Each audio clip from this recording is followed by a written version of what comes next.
Halo semua, balik lagi bareng gue Ferry Rafael. Dan seperti biasa di video kali ini gue bakalan lanjutin alur cerita yang sebelumnya pernah gue upload. Dan nggak kerasa juga gue udah sampai ke session 29 dari kelanjutan alur cerita Battle Trog Devan ini, yaitu Benua Kaisar. Dan tanpa banyak basa-basi, yuk kita langsung check this out aja alur ceritanya.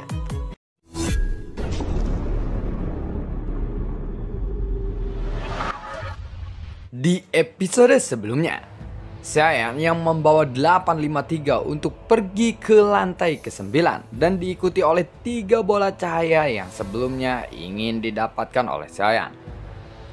Dalam situasi seperti ini, Xiayan terus bergerak menuju ke lantai 9 dengan keadaan 853 tidak sadarkan diri.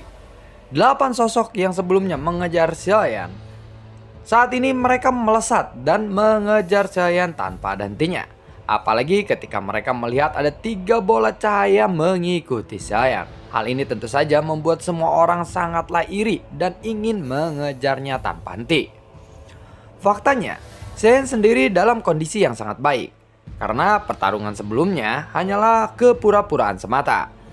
Dan Xiayan juga tidak menggunakan seluruh kekuatannya sama sekali. Beberapa sinar cahaya terus menderu di belakang Xiayan dan membawa angin yang kencang. Saat ini ada seseorang pria yang memegang busur raksasa di tangannya. Dia lalu menarik tali busur itu dengan sangat liar dan kuat. Dia menembakkan anak panah ke arah Xiayan. Terlebih lagi, ada satu orang yang menciptakan sebuah segel. Kemudian ada sebuah formasi yang muncul di atas kepala Xiayan. Tepat ketika formasi itu menutupi Xiayan, tiba-tiba ada cahaya biru yang langsung menyentuh atau melesat dari tubuh Xiayan. Dalam sekejap, batasan formasi yang menyelimuti Xiayan ini pun runtuh dalam sekejap. Adapun anak panah yang mendesing dari arah belakang Xiayan, dia hanya mengandalkan kecepatan yang sangat cepat dan juga fleksibel dari sayap Valkyrie hitam miliknya dan menghindari anak panah itu. 8 orang itu terus mengejar Xiayan. Mereka juga langsung menarik perhatian banyak orang di sekitarannya. Dan mereka semua langsung mengangkat kepala mereka untuk menatap ke arah atas. Saat melihat ada 3 bola merah melayang di belakang Xiayan dan juga ada 8 orang yang melesat di belakangnya, orang-orang ini juga tentu saja bisa menebak. Mungkin orang yang pertama melesat ini telah merampas warisan di lantai ke-8. Seharusnya itu benar. Karena 3 bola merah itu memancarkan energi iblis yang sangat kuat. Itu pasti warisan dari Raja Iblis Tianhe. Sepertinya orang yang melesat pertama itulah yang memonopoli warisan itu sendirian. Apakah orang itu sudah bosan hidup? Kalau begitu, ayo kita segera ikuti mereka, ucap dari orang-orang yang melihat itu. Lantai ke-8 yang awalnya terlihat sepi, tiba-tiba menjadi ramai dan juga gaduh. Jumlah orang yang mengejar Xiayan juga telah meningkat. Awalnya hanya 8 orang, kini menjadi selusin orang. Mata mereka semua tertuju kepada bola merah di belakang Xiayan. Sepertinya mereka tidak akan menyerah untuk saat ini, dan mereka sangat ingin mendapatkan 3 bola warna tersebut.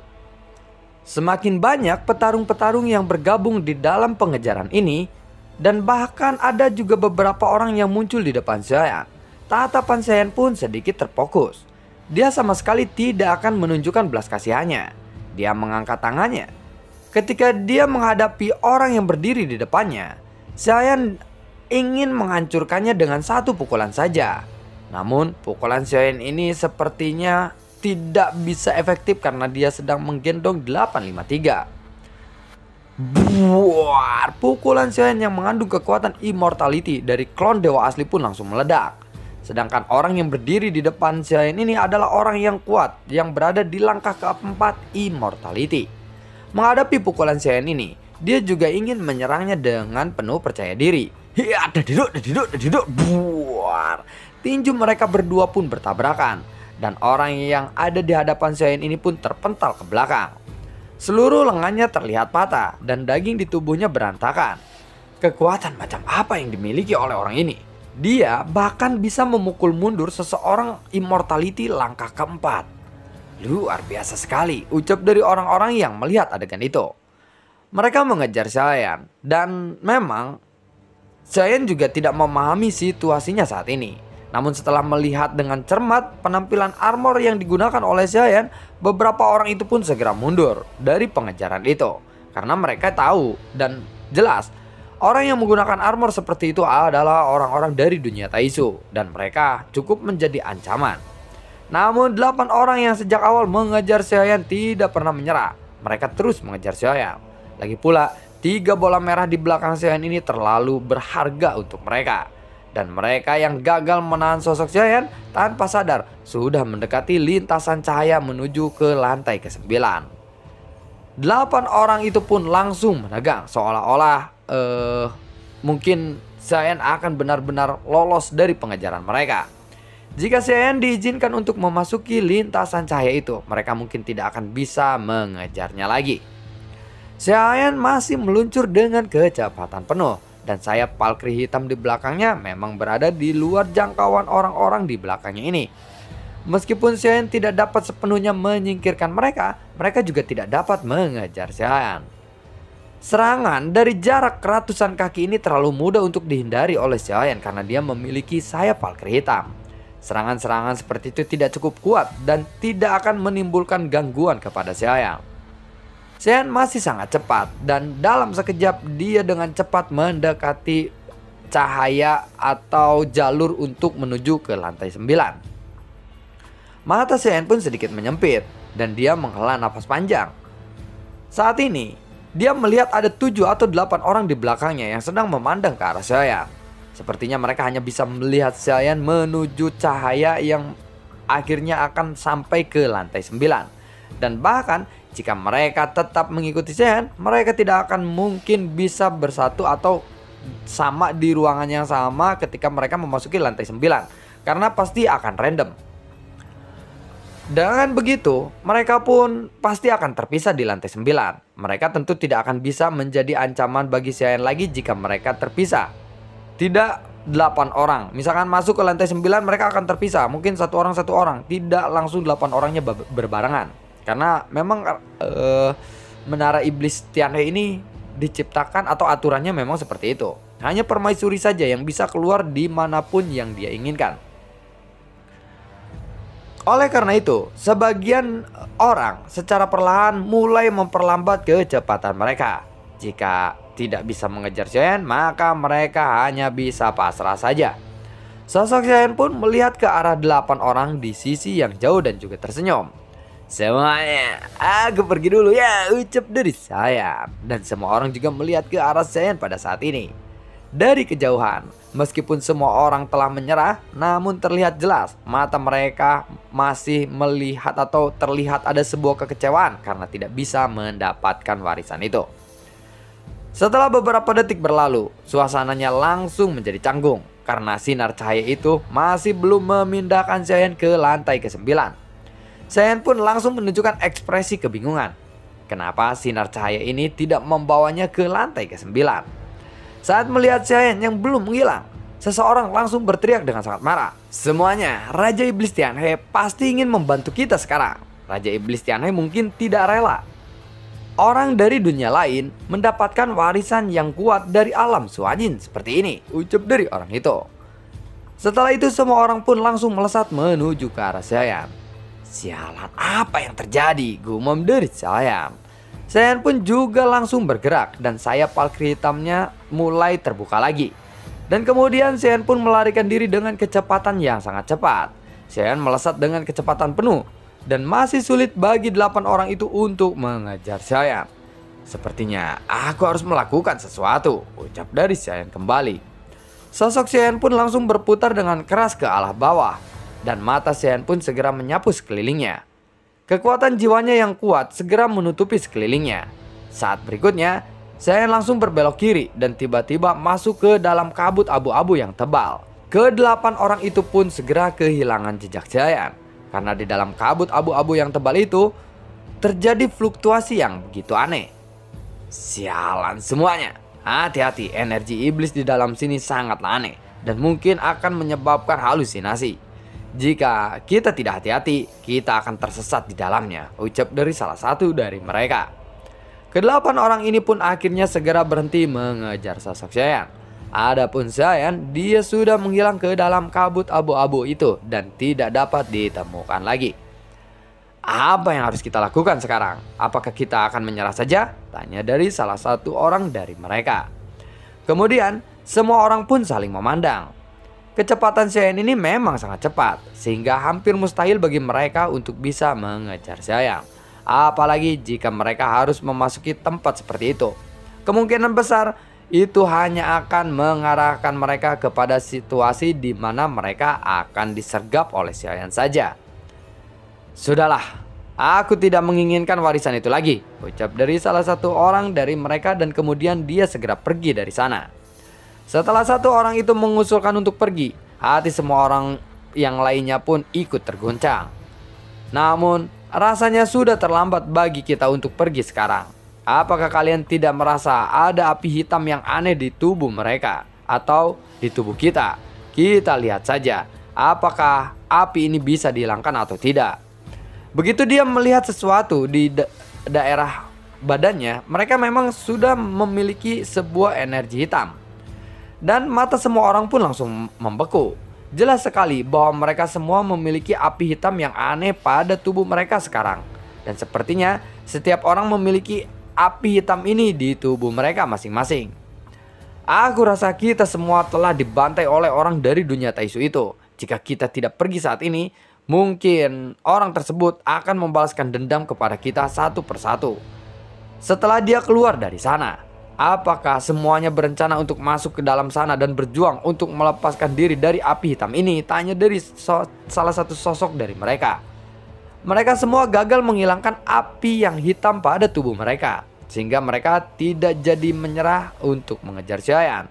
Mereka berpikir bahwa sebercak api hitam ini adalah sebuah racun yang sudah ditempelkan kepada mereka oleh Saiyan. Jadi mereka tidak punya pilihan lain selain mengejar Saiyan dan membunuhnya. Baiklah, semuanya kita harus saling menjaga satu sama lainnya. Yang perlu kita lakukan hanyalah menstabilkan pikiran kita dan segera menemukan mereka. Jangan berikan mereka kesempatan atau waktu untuk bisa memulihkan diri, ucap dari salah satu orang dari mereka. Semua orang pun lalu mengangguk setuju, dan setelah mendengar kata-kata itu, mereka pun memahami keseriusan dalam masalah ini. Meskipun api hitam di tubuh mereka tidak menimbulkan bahaya apapun, namun keberadaan api hitam itu membuat mereka sangatlah khawatir dengan keselamatan nyawa mereka masing-masing. Orang dari dunia Taisu itu sangatlah pendendam. Jika kita tidak bergabung untuk membasmi mereka, kitalah yang akan dibasmi oleh mereka. Jadi jangan ragu-ragu lagi. Situasi ini telah berkembang menjadi sedemikian rupa sehingga sudah tidak ada lagi jalan keluar lain. Sekarang kita akan bertarung bersama-sama untuk bisa membunuh kedua orang dari dunia Taisu itu, ucap dari salah satu dari mereka lagi. Orang yang berbicara ini bukanlah yang terkuat di antara mereka, tetapi setiap kata-kata yang dia ucapkan sangatlah masuk akal. Jadi tidak ada yang membantahnya. Semua orang pun langsung mengangguk dengan serius. Lalu mereka dengan tegas melesat dan menghilang ke dalam kabut abu-abu tebal itu, dan melanjutkan memburu Saiyan dan juga 853. Dalam kabut abu-abu itu, Saiyan sama sekali tidak terpengaruh oleh energi iblis berkat kekuatan jiwanya. Dan pada saat ini Saiyan menemukan tempat bersembunyi dan mengangkat tangannya untuk menjatuhkan 853 dengan keras ke tanah. Saiyan memandang 853 yang jatuh ke tanah dengan sedikit terpental. Terlihat jelas bahwa Saiyan melakukannya itu dengan sengaja karena dia ingin melihat apakah 853 ini sedang berpura-pura pingsan atau tidak. Untung saja 853 ini tidak berpura-pura, namun Saiyan membuang tubuhnya ini seperti membuang sampah dengan sangat keras. Dan Saiyan tidak memiliki rencana untuk harus mengurus 853 ini. Hidup atau mati hanya bisa tergantung pada keberuntungannya sendiri. 3 bola merah di belakang Saiyan pun sepertinya telah mengikuti Saiyan sampai ke sini. Dan Saiyan pun harus tetap bergerak maju ke dalam kabut abu-abu itu. Setelah menjaga jarak dengan 853, Saiyan menemukan tempat bersembunyi dan dia duduk bersila di sana. Meskipun permaisuri melindunginya, Saiyan tidak ingin terlalu mengandalkan kekuatan permaisuri sekarang, kecuali jika itu benar-benar sesuatu yang tidak bisa diselesaikan olehnya. Saiyan pun segera mengatur sebuah formasi atau segel. Kali ini juga Saiyan ingin melihat benda apa yang ada di dalam bola cahaya merah ini. Lalu Saiyan pun mengatur sebuah formasi terlebih dahulu dan menjaga jarak dengan yang lainnya, seolah-olah dia tidak ingin siapapun mengetahuinya. Setelah Saiyan mengatur sebuah formasi surga, pengalihan petir api, Saiyan tidak berhenti sampai di situ saja. Namun dia kemudian mengatur formasi terlarang 9 petir api sejati misterius. Saiyan tidak pandai dalam membentuk sebuah formasi. Jadi setelah Saiyan mengatur formasi ini, dia ditertawakan oleh Dongyan. Apakah kamu menganggap yang kamu bentuk itu adalah sebuah formasi? Ucap dari si Dongyan. Saiyan lalu mengabaikan Dongyan dan kemudian mengatur formasi 24 gerbang immortal dan Tian. 3 formasi ini adalah formasi yang diketahui oleh Saiyan selama ini. Hanya 3 formasi saja. Setelah Saiyan menyelesaikan semua formasi itu, Dongyan tampaknya seperti tidak bisa menahan tawanya. Saiyan menatap ke arah Dongyan dengan serius. Apa yang kamu lihat? Ini semua adalah formasi di dalam levelku. Jika kamu tidak menyukainya, buat saja yang lebih bagus dari ini, ucap dari Saiyan. Dongyan pun segera menutup mulutnya dan bersembunyi di balik lengan bajunya. Namun Saiyan tiba-tiba mengeluarkan Dongyan lagi. Baiklah, aku akan membantumu. Tetapi bisakah kamu melepaskanku dulu, ucap dari Dongyan. Namun Saiyan mengabaikannya. Jun Wu Xian, kenapa kamu melakukan ini kepadaku? Ucap dari Dongyan. Saiyan pun menatap ke arah Dongyan. Lalu dia melihat ke arah kiri dan kanan. Siapa Jun Wu Xian? Tanya dari Saiyan. Anak sialan, itu bukan urusanmu. Tolong jangan terlalu sering menindas orang lain seperti ini, ucap dari si Dongyan. Kamu bisa pergi kapan saja, jawab dari Saiyan. Benarkah? Dongyan pun langsung terlihat senang. Keluhan di wajah Dongyan langsung menghilang dan langsung digantikan oleh ekspresi kegembiraan yang tidak bisa disembunyikan dari raut wajahnya. Tetapi kamu harus membantuku dulu untuk menyempurnakan 3 formasi ini, ucap dari Saiyan. Dongyan pun tidak berkata apa-apa lagi. Lalu ada sebuah cahaya biru muncul di matanya dan terjadi sebuah perubahan misterius kepada 3 formasinya yang telah diatur oleh Saiyan sebelumnya. Meskipun Dongyan ini menyesuaikan formasinya agar lebih sempurna, nyatanya ini hampir merupakan perbaikan secara menyeluruh pada struktur dasar dari domain formasi yang dibuat oleh Saiyan. Ketiga formasi tersebut saat ini berada di bawah pancaran cahaya biru dari mata besar Dongyan. Dan kekuatan formasi ini telah ditingkatkan menjadi lebih tinggi 1 tingkat daripada awalnya. Selain itu, Dongyan hanya membutuhkan kurang dari setengah menit saja untuk bisa menyempurnakan 3 formasi ini. Baiklah kalau begitu, aku akan mengucapkan selamat tinggal kepadamu, ucap dari Dongyan. Tunggu dulu, jawab dari Saiyan. Hei, apa maksudmu? Kamu tidak boleh menarik kembali kata-katamu. Kamu baru saja berjanji kepadaku, jika aku membantumu untuk memperbaiki formasi ini, kamu akan membiarkanku pergi. Jika kamu tidak membiarkanku pergi, maka aku akan melawanmu sampai mati, ucap dari Dongyan. Aku hanya bertanya kepadamu, kapan kamu akan kembali? Tanya dari Saiyan. Aku tidak tahu, terserah aku saja, ucap dari Dongyan. Baiklah kalau begitu, kamu bisa tinggal di alam Suanyin ini selamanya, ucap dari Saiyan. Jangan khawatir, paling lama aku tidak akan pergi lebih dari 50 tahun saja. Kamu harus menungguku. Tepat neraka seperti ini tidak akan menyenangkan bagiku. Aku hanya ingin kembali ke dunia Senki saja. Dan sekarang aku hanya ingin berjalan-jalan di sini saja dengan bebas, ucap dari Dongyan. Saiyan pun lalu mengangguk dengan pelan. Baiklah, jika kamu tidak kembali dalam waktu 50 tahun, aku tidak akan menunggumu lagi, jawab dari Saiyan. Dasar pria pelit. Aku bahkan tidak mau ditunggu olehmu, ucap dari Dongyan. Kemudian Dongyan pun menjauh dan bersiap untuk pergi dari Saiyan. Tunggu dulu, ucap dari Saiyan lagi yang tiba-tiba menghentikan Dongyan. Apa lagi yang kamu inginkan? Tanya dari Dongyan. Berhati-hatilah di jalan, ucap dari Saiyan. Saiyan berkata dengan sangat serius kepada Dongyan, dan Dongyan pun memang sedikit terharu ketika dia mendengar kata-kata itu. Matanya yang besar menjadi sedikit memerah. Hanya wanita saja yang boleh menangis. Cepat pergi dari sini, atau aku tidak akan menunggumu lagi, ucap dari Saiyan.